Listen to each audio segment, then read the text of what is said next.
Welcome sa Panlasa ni Indong. Ngayon magluluto po tayo ng chicken tinola. Ito mga ingredients na kailangan. Chicken, pero hatiin ko po siya.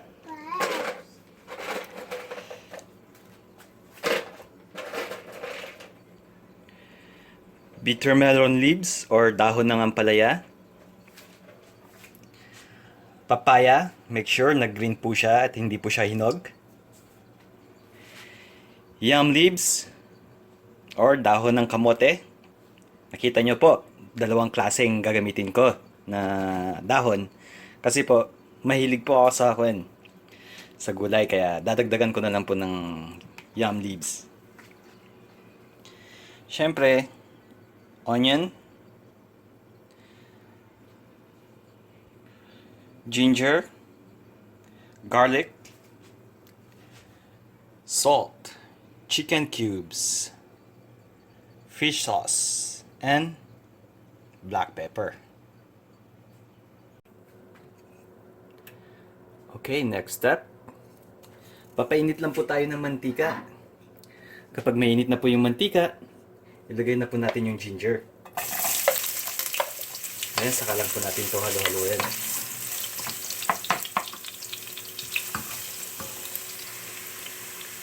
Then, isunod na rin po natin yung onion.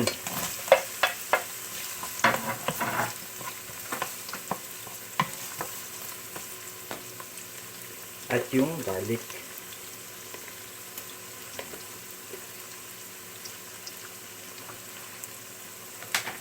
Alam po natin to halo-haloin. Hanggang lumambot po yung sibuyas natin at maluto yung ginger.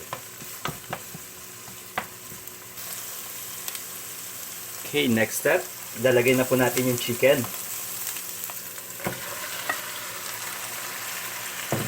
Tapos, halo-haluin lang po natin to hanggang mag-brown.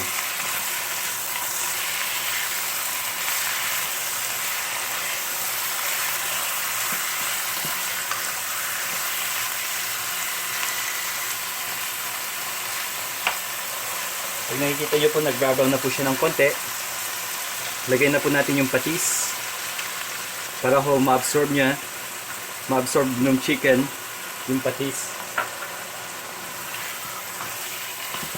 Ayan, halo-haloin lang ho ulit natin.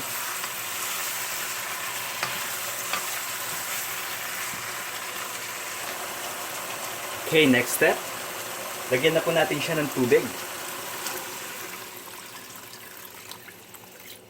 Yan, kailangan po ma-cover yung chicken para maluto po agad. Then, saka lang po natin itong takpan. Then, hintayin po natin kumulo. Then, we go back to the next step.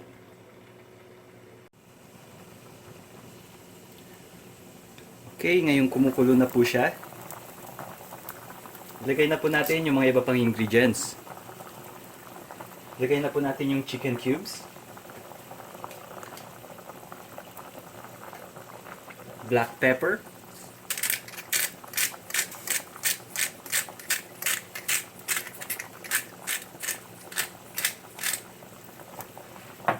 And yung papaya. Para ho lumambot na kaagad. Siyempre, timplahan po natin ng asin.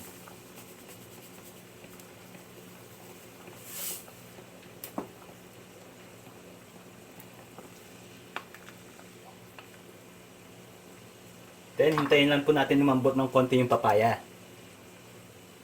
Pag lumambot na, we go back to the next step. Okay, ngayon malambot na po yung papaya natin. Ilagay na po yun natin yung yam leaves. Kamote leaves.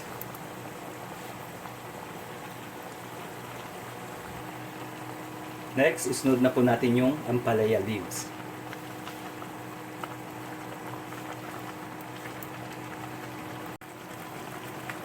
Okay, yan po. Halu-haluin lang po natin.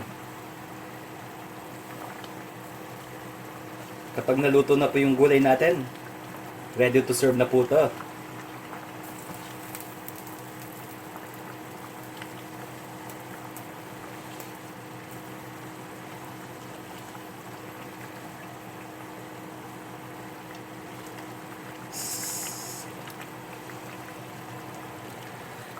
Saka yung dahon ng kamote, isa rin ho yun pampasarap dito sa ating tinolang manok.